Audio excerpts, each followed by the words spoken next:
arrived at TNZ Talk with Huffington Post blogger and Liberals Unite writer Richard Zombeck and 25-year radio veteran Tony Trupiano, where for the next hour, you will either be empowered, educated, or enraged.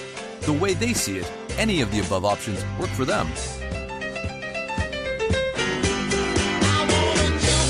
All right, welcome everybody to this Tuesday, September 13th,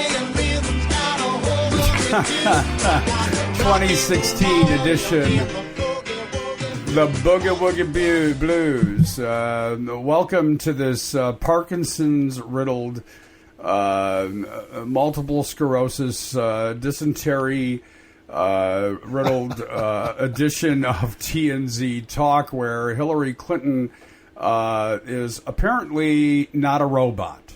So we've learned that. And I don't know that we've learned much else. Anyway, I'm Tony Trupiano. Joining me now is my partner in this endeavor we call TNZ Talk, Richard Zombeck. Z, as always, a pleasure to be with you. Great open. That's all his work, so take a bow. That was, of course, the Rockin' Pneumonia and the Boogie Woogie Blue. Yeah, Boogie Woogie Flu. There you go.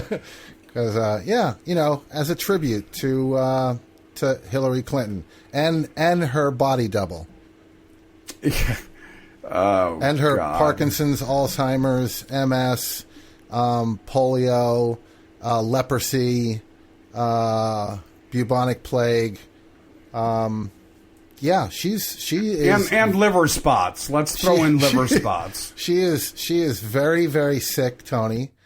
And I think that we should probably just swear Donald Trump in right now because it's done. Well, I'd like to start by saying my thoughts and prayers are with her and her family during this difficult time. There's been just this rash of both sides coming forward. What I do like, and I was going to get the audio, and maybe I'll get it for tomorrow, but was Christine Amanpour did a whole segment on this on PBS and about how prevalent it is, particularly in our society, to continue to work when you're deathly ill. For a variety of reasons. Now, she wouldn't lose her job or her income, but many people in America can identify with pushing through when you've got something going on where you would be better off in bed. I did it. I had open heart surgery about 9 years ago, and I rushed to get back to work. Most people take about 4, 5, 6 weeks. I went back after 2 weeks, and about 3 days in, I had what some people might call a nervous breakdown, but I just couldn't do it. I was depressed. I was shaky. I should not have gone to work. I should not have gone back to work as soon as I did. And it happens a lot here because it's just like people not taking vacation. They don't take their vacation time because they think that they're going to come back to no job, and they spend their entire vacations worrying about whether or not they're going to have a job when they get back. Well, this takes us to an incredibly important issue that has actually been front and center here in the state of Michigan, Z, and is really not being talked about a great deal at the national level, but should be, and that is paid sick leave. And actually, I need to back up. Earned paid sick leave, because there have been a multitude of proposals out there that say for every X amount of hours you work, you would get an hour of sick leave. Now, I have a sister who recently had surgery, and they have PTO, paid time off. And the way it works is for every 40 hours that she works, she gets an hour of personal time off. Well, you can accumulate those that will obviously end up in days. And she has done that, and she accumulated enough time where after surgery she could literally take a month off of work, paid, and she has her job when she goes back. But it's earned paid time presumably. off. No. It will happen. It's a company policy, and she works for a multinational company. But the point is, it's earned paid time off. It's not a gift. It's not some crazy Democratic giveaway. It is something that you would earn. And in your case, had you have felt like, and you may have gone back earlier, you've got a type A personality. So let's be honest about that. I, of course, have had some health issues in the last 4 or 5 years. One of them grounded me for 3 months. And that was the beginning of my financial downfall because I had nothing to fall back on. Literally nothing. I had just run for the state house. I had lost. I didn't work during that time, so I'd gone through my savings. Would paid time off have helped? Absolutely. But it wasn't an option for me at the time, and it still isn't an option for most people around the country. I remember when I was younger, much younger, my dad said to me one day, if you're ever going to call in sick, do it when you're well and work when you're sick. And that was the mentality of that generation, although none of them ever called in sick, of course. And I remember my dad being so sicksy, whether it was having the flu or a horrible cold. I remember when he had a hernia operation, and this is when they first started doing those as an outpatient procedure. And he was lectured ad nauseum by his physician, who happened to be my physician, not to go back to work for 6 weeks. 2 weeks later, he was back to work.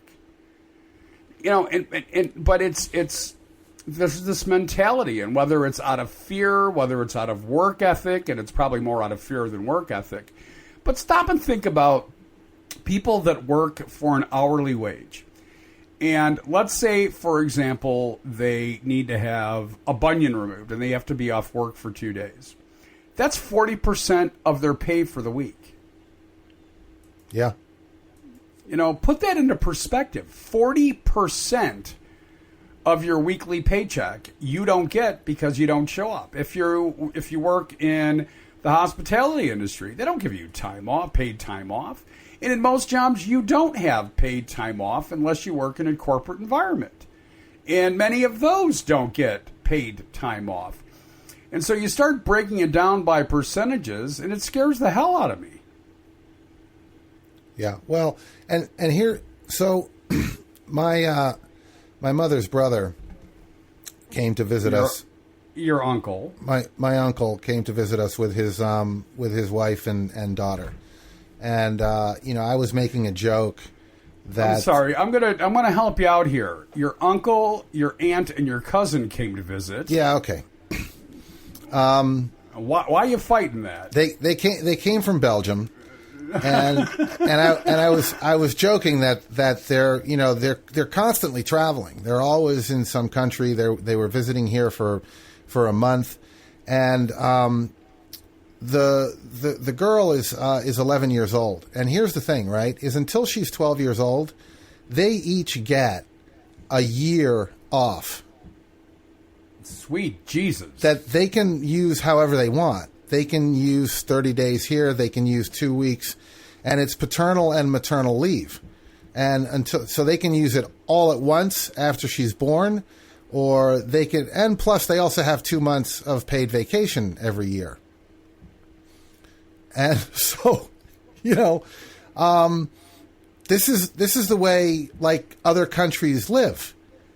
And I think it was Germany was in the news, or France, that they just went to a 6-hour workday. Other Scandinavian countries are looking at 4-hour work or 4-day work weeks. We are, aside from Japan, who have people that literally die at their desks, are one of the most overworked and needlessly overworked and underpaid countries. It's interesting you say that. I have a family member that works for a Japanese-owned company, And he shared with me a while back that it is not only acceptable but expected that senior management would sleep during meetings. Yeah. It's expected. They come in and they fall asleep. And it's absolutely okay to do that. Because they're going to work Sundays and holidays. They're going to work evenings. And, they make boatloads of money. They have these opulent homes. They have, a wife and children. Yet they're never there. And so it's completely acceptable for these senior managers to literally go into a board meeting, sit down, and they always have the most comfortable chairs, and to fall asleep. And there's absolutely nothing wrong with that. Right. So it's just very, very odd. Very, very odd. Well, so much has been made about both Hillary Clinton and Donald Trump. And the Clinton campaign has obviously been much more forthcoming and transparent about Hillary Clinton's health. And they've certainly published reports from doctors, and they're going to put out more. But like everything else Donald Trump does, we have that BS letter that he produced from the doctor that's not a doctor. And if anybody saw the interview with this quote-unquote doctor, I think he has eaten one too many magic mushroom. But saying that Donald Trump would be the healthiest president ever, looking at Barack Obama, I find that a little hard to believe. Yeah, a little bit. Yeah, there's a meme going around with a picture of Obama coming out of the ocean, 6-pack packs, and then a picture of Donald Trump with his gigantic ass playing golf with his gut hanging out, and it's like, oh yeah, no, you're in fine shape.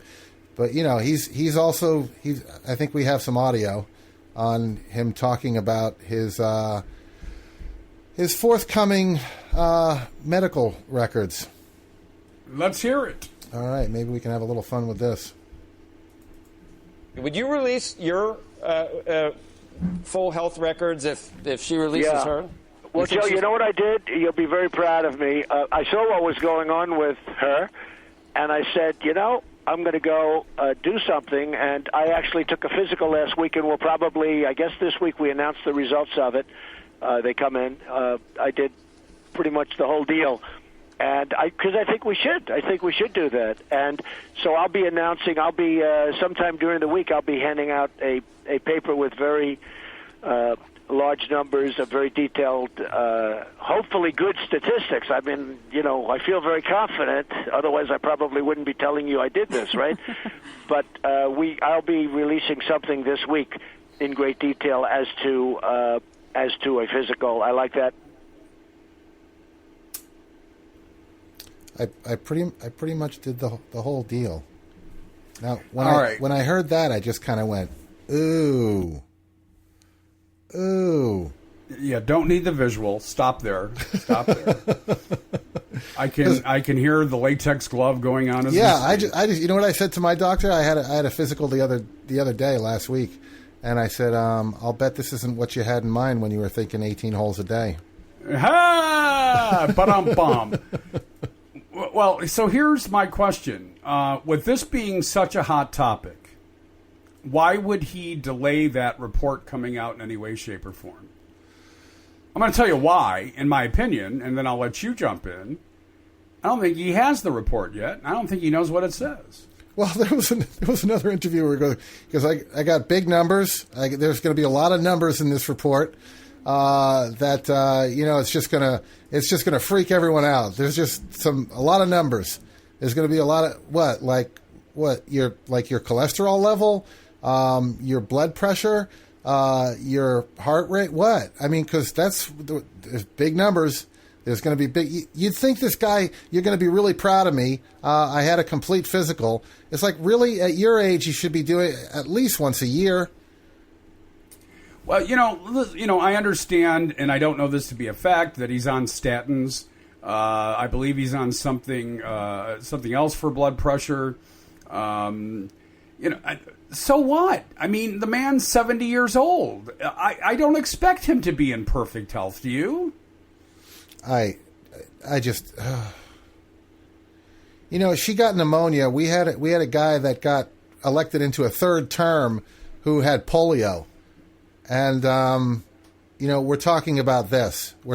Now. Here's the thing, right? Is I do get why did they try to hide it? Why do they, it just adds to the lack of transparency in the Clinton campaign. They're constantly trying to skirt issues, and they have issues with privacy and all of that. I get that. And I get that the optics don't look good because of everything she's been accused of in the past. Most of it wrongly so, but yet the optics look bad.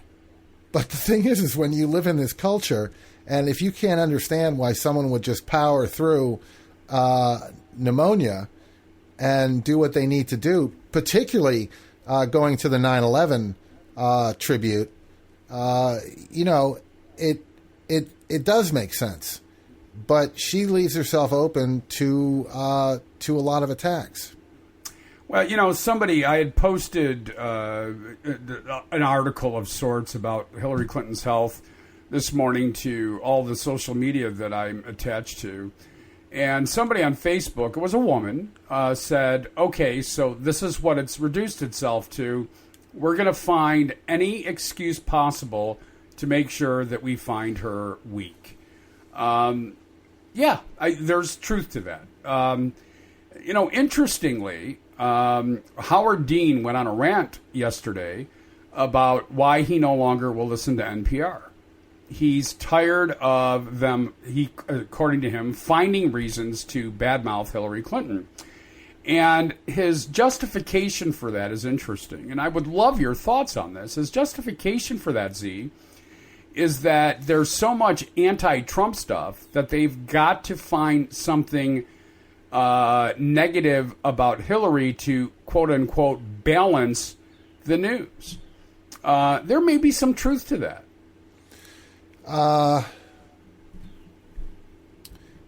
Yeah, but you mean to what he's saying or to... Yeah, to what he's saying. Yeah, no, I think there is. And I think, you do want a balanced report. But the thing is that you want a balanced report presenting facts. And but sometimes there isn't balance. Sometimes there's not enough in category A for candidate A and in category B for candidate B. And, there are a lot of things that we know. We know that Donald Trump has made more gaffes, has been much more divisive, continues to perpetuate hatred and fear in this country. He has been caught in more lies. He still hasn't released his tax returns. And I can go on and on and on. Hillary Clinton doesn't have the same spreadsheet, bud. She just doesn't. Yeah, no, I know. And also she was also, I think Fact Check had her as one of the more honest candidates up there when there were, 150 of them. Yeah, I mean, this idea that, and here's the thing, right? You get into these discussions all the time with people and you say, well, Trump said this, this, and this, and this. And the only defense that they can come back with is, well, Hillary said this. And I'll look at them and go, we're not talking about Hillary. We're talking about Donald Trump. This discussion needs to stand on its own. This isn't a comparison. That's not a counter argument. Defend your candidate on what he said, not on what he said wasn't as bad as what the other one said. And this takes me back to the Bernie Hillary days, where anytime you said anything negative about Bernie Sanders, but what about Hillary did this? Well, Hillary did, Benghazi, and Hillary did emails. And all right, but we were talking about Bernie Sanders. We weren't talking about Hillary Clinton. But that seems to have become, in this political environment, the defense. It's not about what my candidate says or my candidate does. What about the other guy? Right. When are we going to call them out? Why are we ignoring these facts? Well, A, they're not facts, they're opinions. But it's fascinating to watch the media struggle with this. We played some audio yesterday with Mika Brzezinski just being exasperated by the whole process. And, Nicole Wallace this morning on MSNBC went on and on and on about the basket full of deplorable comment. Well, that is, not the same as Mitt Romney's 47% comment, because she meant for it to be heard, number one. He didn't. Right? He said that. That's a good point. He said that in a private meeting with donors. She did it in a public environment. I'm still pissed, and you and I disagreed on this yesterday. I'm still pissed that she walked it back. But I'm over that. I'm over that.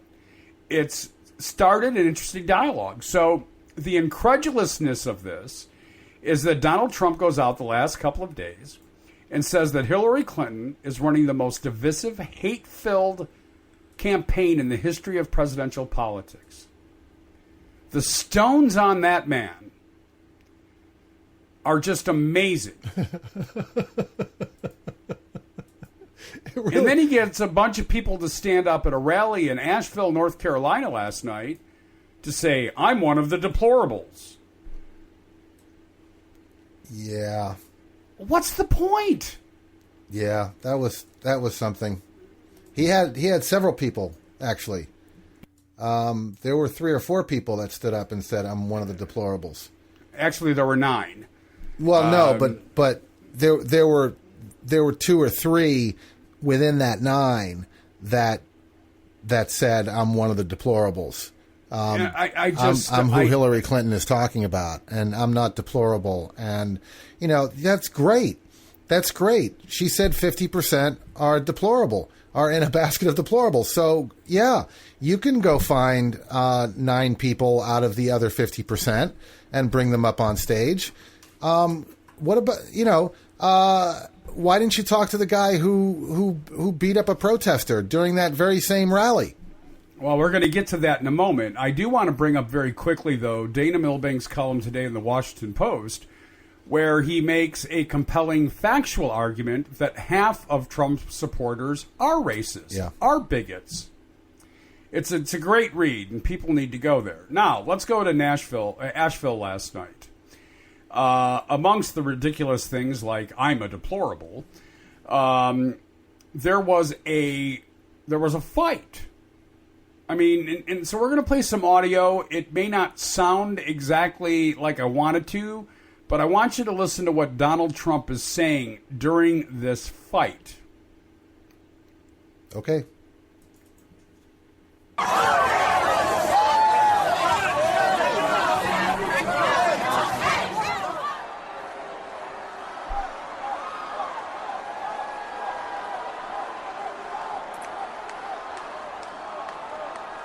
Let me ask you this question. Is there any place in America more fun to be than a Trump rally? Right?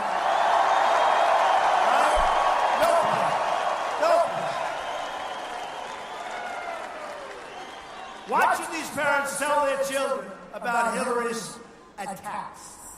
To every kid in America tonight, I want you to know that your parents are working so hard to make your life better and to make your country better.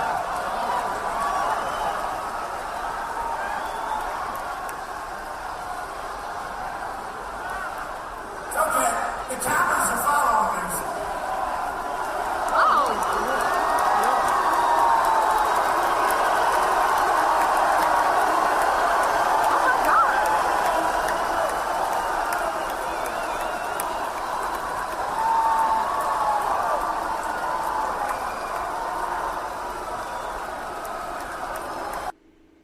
All right. Now, where else in America?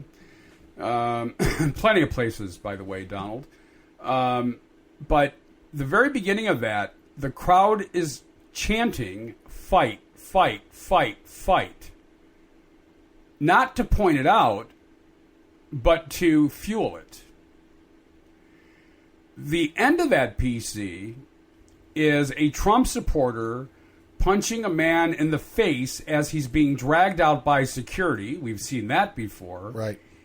And he pushes a woman in the face with his open palm. Yep. But where else in America can you go and have that much fun? I know. It's a lot of fun, isn't it? I mean, I bet it had to be fun for those people who were, trying to exercise their First Amendment rights? Well, you heard the crowd, how excited they were. Yeah.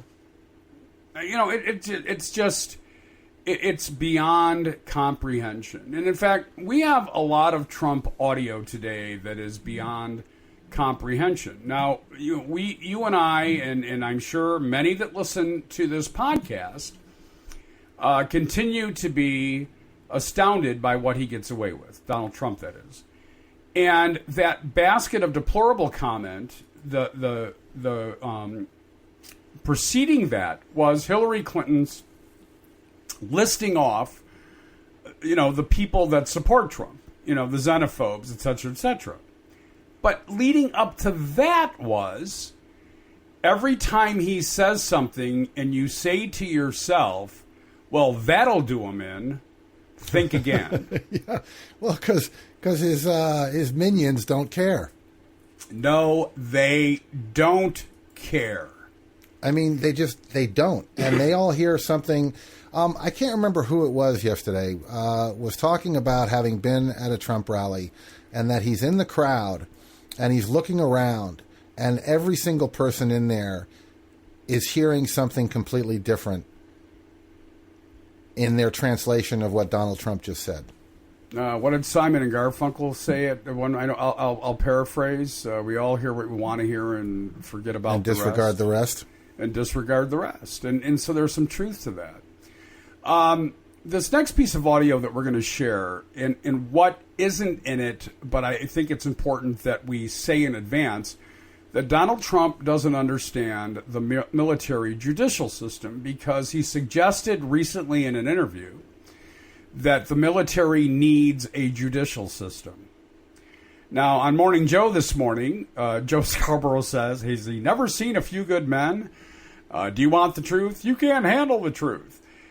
We do have a military judicial system. And if he's never seen the television show Jag, or, perhaps one of the other million movies that have been made about the military judicial system, maybe it's time he does that.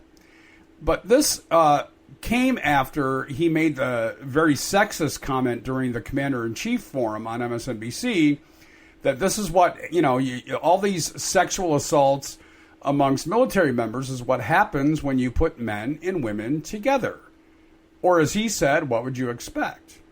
So let's listen to that, and then we'll talk a little bit more about it on the other side.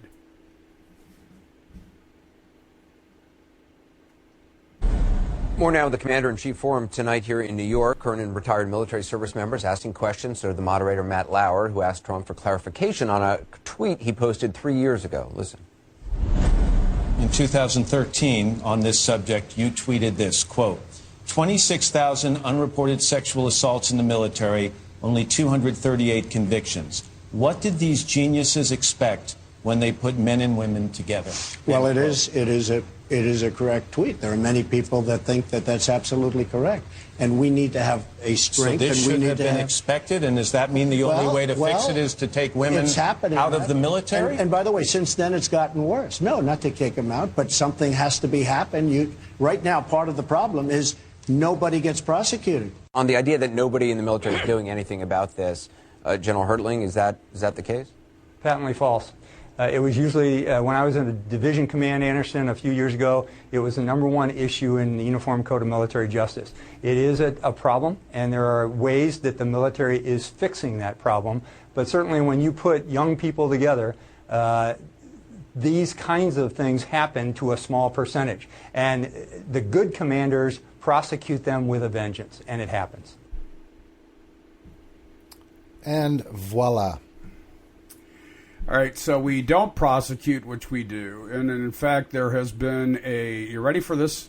750% increase in prosecutions, and 99.8% of them have been men against women. Where's Donald Trump been? How is it that you and I have access to this information, but that piece of crap doesn't? How is that? Well, and here's the thing, right? And we've always known this. I mean, we never leave a man behind. We take care of our own, blah, blah, blah. They do, right? There's a, I'm not saying this in a sexist way. There's a fraternal order. There's a fellowship in the Army and in the military that that they do take care of their own, but they also self-govern and self-police. And while there have been horrible stories of cover-ups and areas in which they have not been good, for the most part.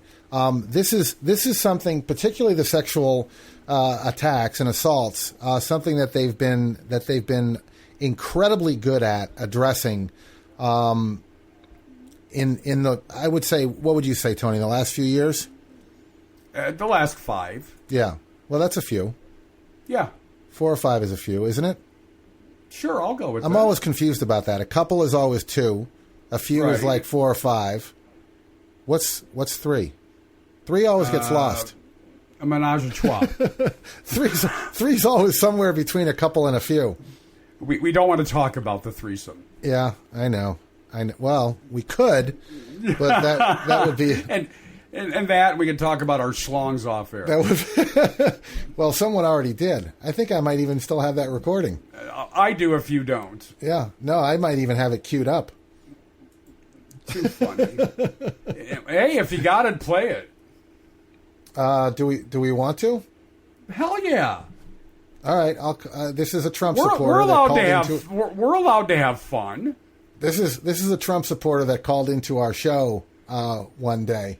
I'm going to play the short version. Okay. Okay. You've never said that I have a bigger than you? No. No.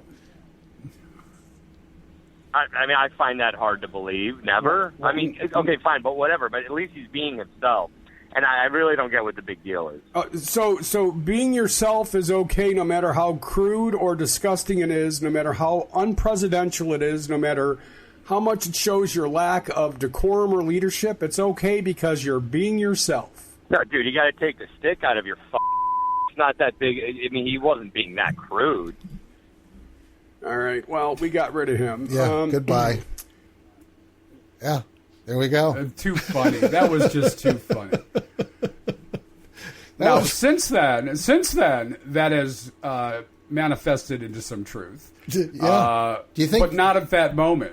Do you think that guy would fit into a basket of deplorables? He definitely. In fact, he may have weaved the basket. Yeah. Didn't Nicole, what's her name, Nicole Smith? Didn't she say something about a fruit basket today too? Yeah, absolutely. Yeah. Yes, absolutely. It's she referred to it as a fruit basket. It's like, no, Nicole. It's just I think personally I think Hillary should have used the term bucket instead of basket of deplorables. But a bucket of deplorables would have been more appropriate. Especially a rusty bucket. Well, yeah. since we're on rallies and violence, etc., Kentucky Governor Matt Bevin. Well, I'm going to let you describe this. I don't really even have a description for this, Tony, because this is a GOP governor. Who this is the kind of stuff that really gets to me, because these are elected officials that are representing us that and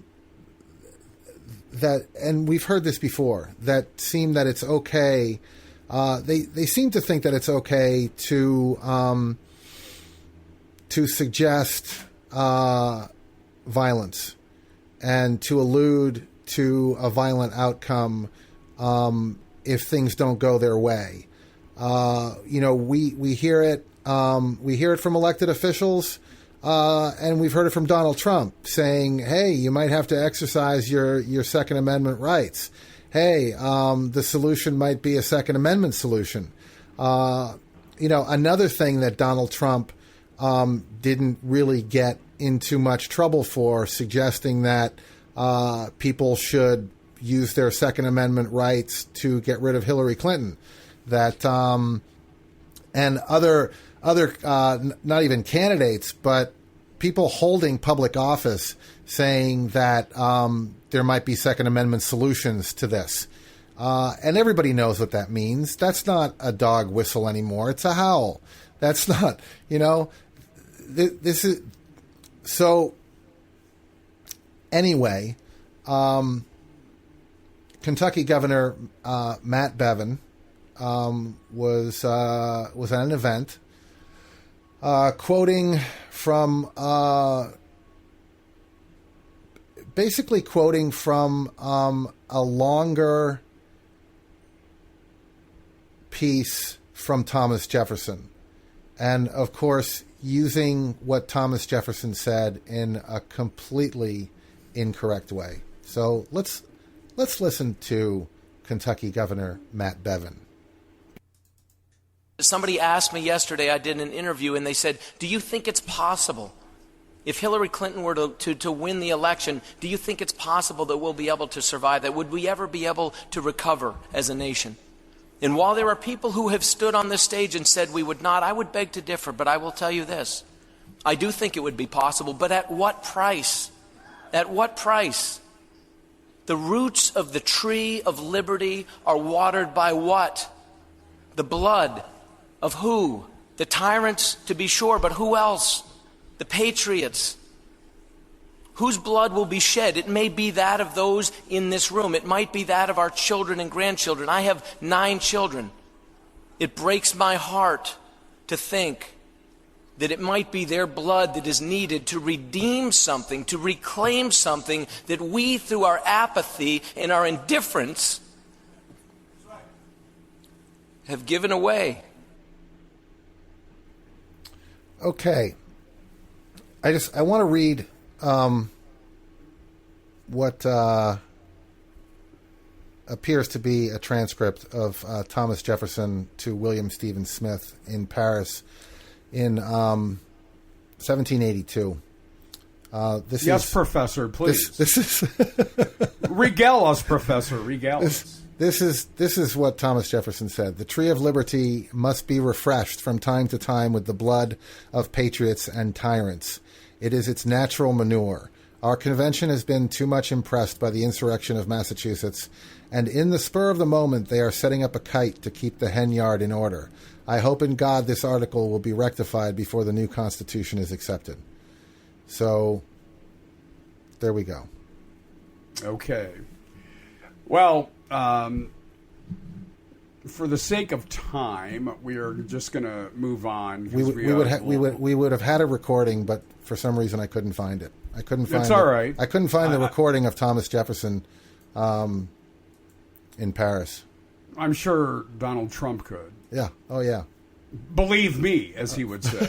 I have the recording. Believe me. It's a beautiful, beautiful recording. Absolutely. Well, amongst some of the other ridiculousness that he got into was talking about Janet Yellen and the Fed. Now, the reason that I'm throwing this out there this morning is just 4 months ago, he was praising Janet Yellen and the Fed. Praising. No. Janet Yellen and the Fed. 2 days ago, actually yesterday, this is what Donald Trump had to say about Janet Yellen and the Fed. At zero because she's obviously political and she's doing what Obama wants her to do. And I know that's not supposed to be the way it is, but that's why it's low, because as soon as they go up, your stock market's going to go way down, most likely or possibly. And don't forget, I called Brexit. I did a lot of calling. And what they're doing is, I believe it's a false market. because money is essentially free. I don't even invest in the stock market, and I think you saw the stocks I bought. I bought a lot of stock. I'm not a stock market guy, and I bought it because it's like I didn't use borrowed money when I invested, but it's like free money. And the stocks went way up. And then I sold them because when I did this, when I decided to do this, I figured maybe there's a conflict of interest. Who knows? With them, they accuse you of anything, so I figured I'd sell. But anybody could have made money. But let's see what happens when interest rates go up. Now, I think they're keeping them down, and they'll keep them down even longer. And any increase at all will be a very, very small increase, Joe, because they want to keep the market up so that Obama goes out and let the new guy, whoever that new. Let's call it the new guy, okay, because I like the sound of that much better. But that the new person that becomes president, let him raise interest rates or her raise interest rates, and watch what happens to the stock market when that happens, okay? Because you have no choice. And the people that were hurt the worst are people that saved their money all their lives and thought they were going to live off their interest, and those people are getting just absolutely creamed. In other words, the ones that did it right, they saved their money, they cut down on their mortgages, they did all of the things, they did everything exactly right, and now they're getting practically zero interest on the money that they worked so hard for over 40 years. Okay, well, he's called a lot of things, E. He called Brexit, and I've called a lot of things.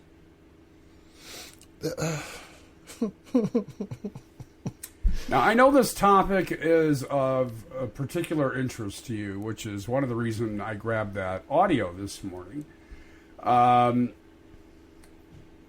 For people that don't understand, you actually came to some kind of prominence during the economic downturn in 2008. I don't know if you started earlier than that, but your reporting was important on many different levels.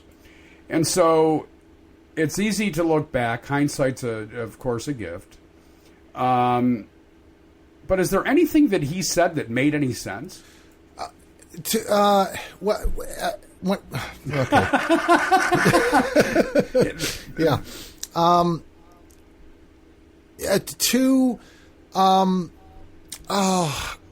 want to say this without sounding like a total douche. To the average Joe, yeah. Everything he said probably makes perfect sense. What is painfully obvious is that Donald Trump has no idea how the world works, how the global economy works, and how the financial markets work. Because this is, during the financial crisis, during budget talks, during any kind of financial discussion in Congress, we hear people idiotically say, I can balance my checkbook, why can't Congress balance their budget? And we hear congressmen say that too, because they know who they're talking to.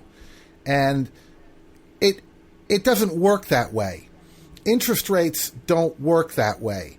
Interest rates don't go up and down at the whims of people. We are part of a global economy. If Yellen was just raising and lowering interest rates because she wanted to make Obama look good, which is preposterous on its face, the rest of the world would...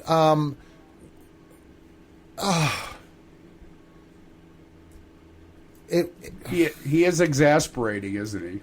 Yeah, what's exasperating is that we have a large part of his base and people who listen to him who, and I'm not saying this because I feel like it, I'm saying it because it's true.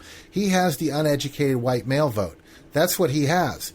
And he can say whatever he wants because they think he's an insider. They think he's intelligent. They think he knows what he's talking about. Let me give you... This is. I'm going to get a little bit into the weeds here, but this needs to be explained because this is when he mentioned mortgages. Of course,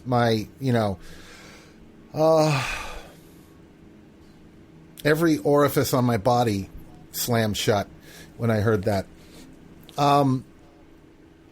There's something called the LIBOR, and anyone who's had a mortgage, a car loan, a student loan with an adjustable rate will see that in their contract, that your adjustable rate adjusts based on the LIBOR rate, which is the London International Bank operating rate.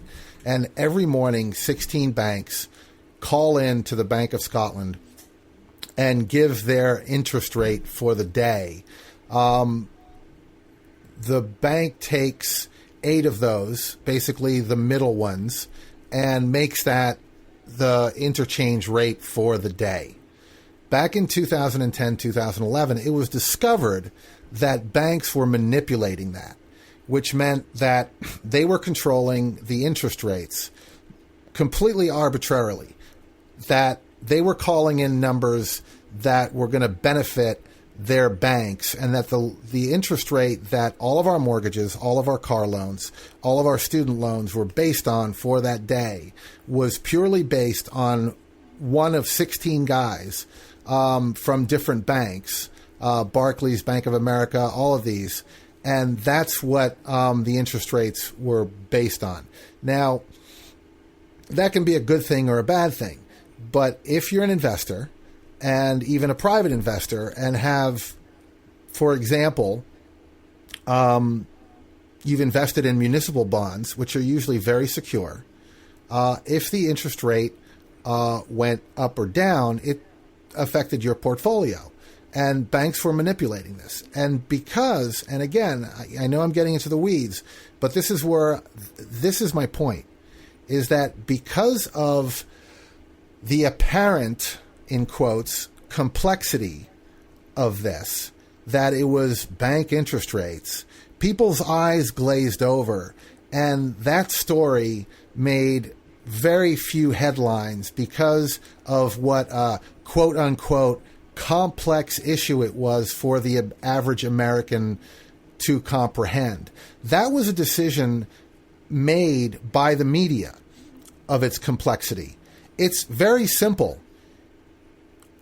Anytime you borrow money, it's based on a certain rate. That rate is the LIBOR rate. Banks were manipulating it. That's it. To the tune of trillions of dollars. To the tune of hundreds of dollars coming out of individual people's bank accounts on a monthly basis. Your rates went up because some ass clown in a bank called in a fake number. And like I said, this got very little airtime, this got very little attention because the media and members of Congress assumed that this was too complicated for the American people to understand. If you go to HuffingtonPost.com/Richard-Zombeck, my archive is there. There's a story, there's a piece in there about the LIBOR rate, about the LIBOR index, and about what it did.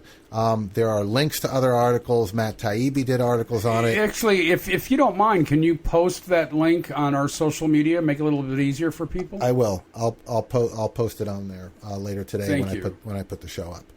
Thank you. But, so going back to this clip of Donald Trump on the Fed, Donald Trump has no idea what he's talking about. Donald Trump is making things up as he goes along. Donald Trump is relaying the idiotic and nonsensical way that he understands how the global financial markets work. And people think that he's brilliant because he says the word interest rate. Well, you're right.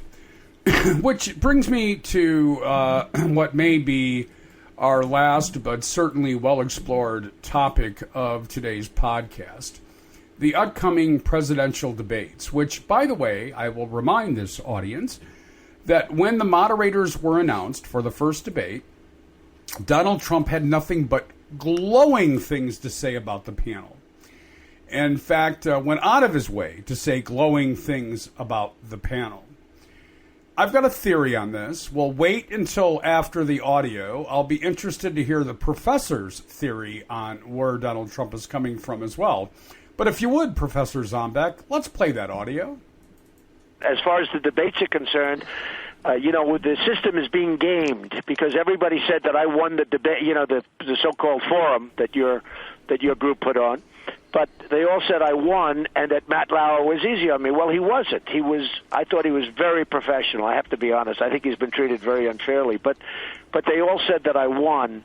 And what they're doing is they're gaming the system so that when I go into the debate, I'm going to be treated very, very unfairly by the moderators. So, I mean, I can see this is no different than the great Bobby Knight, who I'm a big fan of, and he endorsed me, and boy, did that mean a lot for Indiana because I won in a landslide after getting Bobby Knight's endorsement. But Bobby would do numbers on the referee, and toward the end of the game, they would just sort of, maybe subconsciously, they'd give him the calls.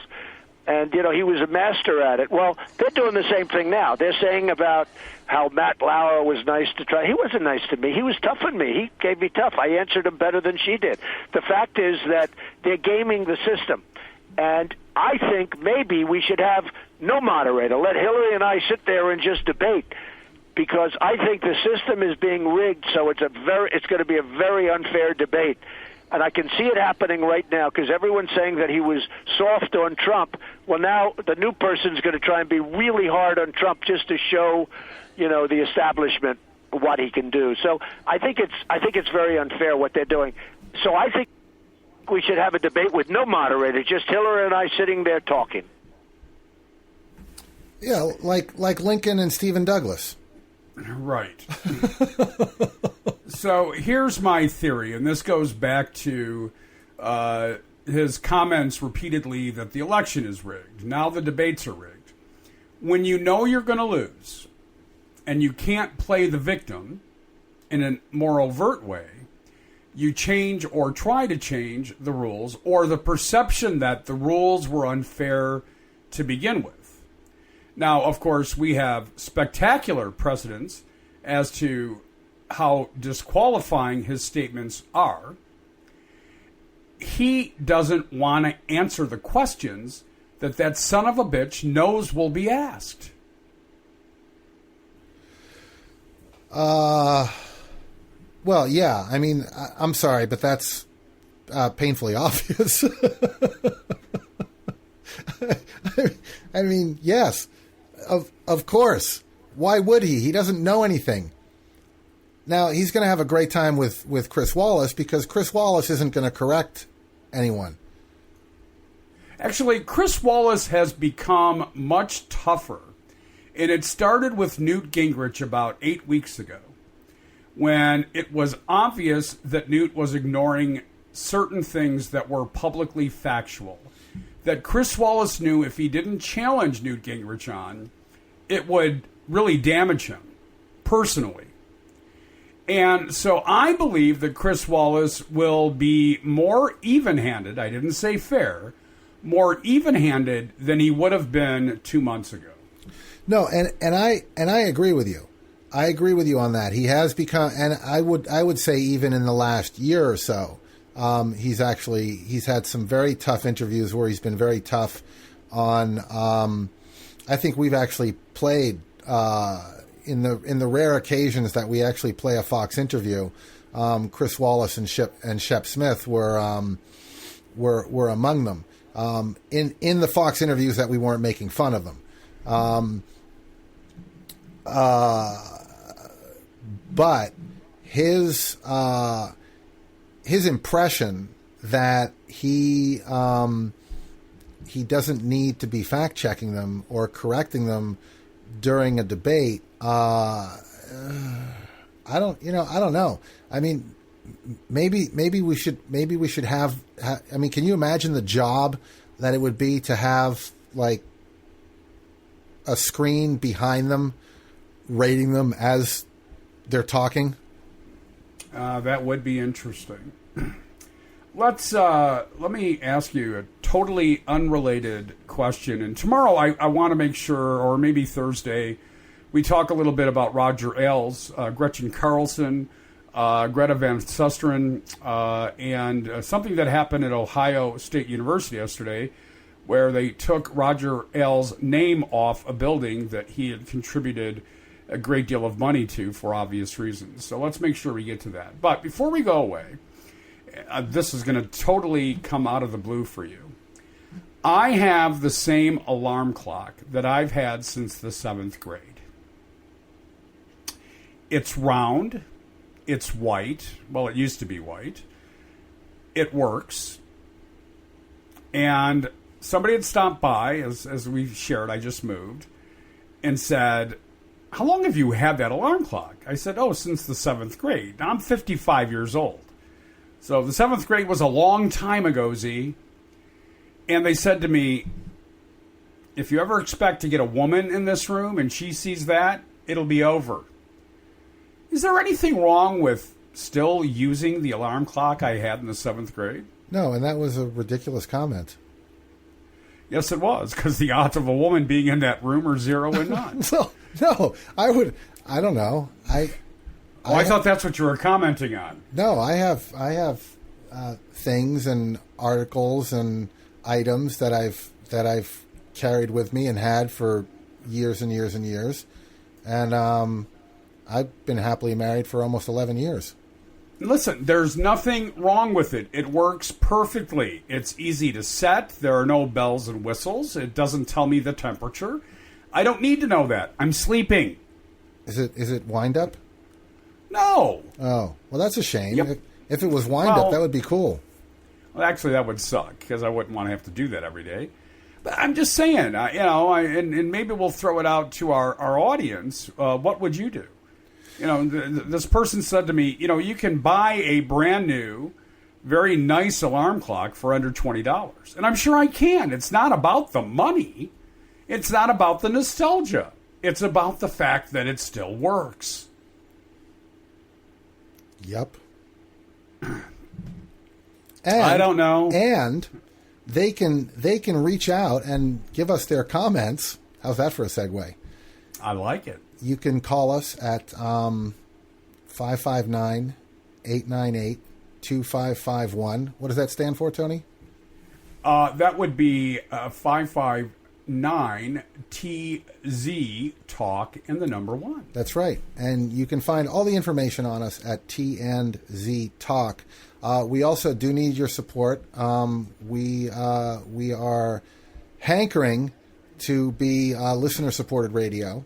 So if you go to tnztalk.com, you can find our support page. It'll give you all the myriad plethora and cornucopia of ways that you can support us, either financially, morally, or with commentary. tnztalk.com. Okay, with that said, we'll close it out with this thought. Mike Pence, the vice presidential candidate and current governor of Indiana, refused to say yesterday during an interview that David Duke was deplorable because he's not into name calling. Well, I am. Mike Pence, you're a douche. With that said... No, Hitler was a nice guy. I don't want to say anything bad about him. My mama raised me right. Right. I'm not going to give him, I'm not going to say something bad, but you can make up your own mind. With that said, everybody, have a great day. Pleasure to be with you again. Hope you enjoyed the podcast. Do the right thing and send us some shekels. For Richard Zombeck, I'm Tony Trupiano. And as always, we ask that you be well. Oh yeah, can you feel it? Just over the credits, just riffing now. Words and chords. Not the poetry and the real thing, but not bad for an ad-lib. Not good, but...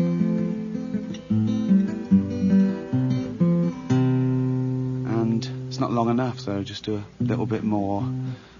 And that's nearly done. That's the final credit there. That's the end.